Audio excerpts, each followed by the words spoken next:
అందరికీ నమస్కారం. అమ్మ మాట అమ్మాయి బాట ఛానల్కి స్వాగతం. కథ చెప్పుకుందామా? తెలిసి వచ్చిన తప్పు.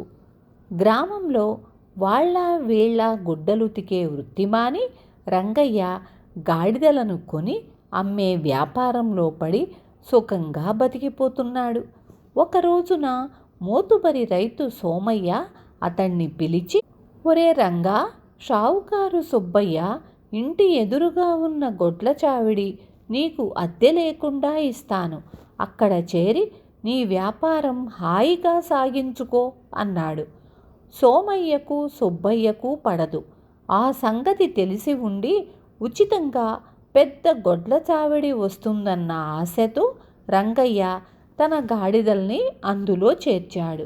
అవి పగలు మామూలుగానే ఉండి చీకటి పడినప్పటి నుంచి పిచ్చిగా ఓండ్ర పెట్టి సుబ్బయ్య ఇంటి వాళ్ళ నిద్ర చెడగొడుతూ ఉండేవి. సుబ్బయ్య రంగయ్యను పిలిచి గాడిదల్ని మరెక్కడికైనా తీసుకుపోమ్మన్నాడు. రంగయ్య ఉచితంగా దొరికిన గొడ్ల చావడి ఎలా వదిలేదన్నాడు మూర్ఖంగా. ఆ తరువాత కొద్ది రోజులకు విపరీతమైన గాలివాన దాటికి చావడి కూలి 4 గాడిదలు చచ్చాయి.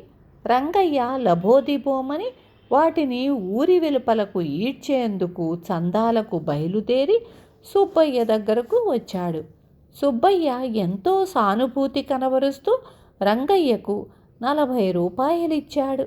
రంగయ్య ఆశ్చర్యపోయి, చచ్చిన గాడిదల్ని ఊరి బయటకు లాగించేందుకు 4 రూపాయలు సరిపోనే 40 ఇచ్చారేమిటి అన్నాడు. పర్వాలేదు, ఉంచు, మళ్ళీ కొత్త గాడిదల్ని కొనకుండా ఉంటావా? గాలివాన రాకుండా ఉంటుందా అన్నాడు సుబ్బయ్య. కలవాళ్ల తగువుల్లో తలదూర్చినందుకు రంగయ్య లెంపలేసుకొని చావగా మిగిలిన గాడిదల్ని తోలుకుపోయి మరొక చోట వ్యాపారం ప్రారంభించాడు. విన్నారు కదా తప్పు ఎలా తెలిసి వచ్చిందో. రేపు మళ్ళీ ఇంకొక మంచి కథతో మీ ముందుకు వస్తాను.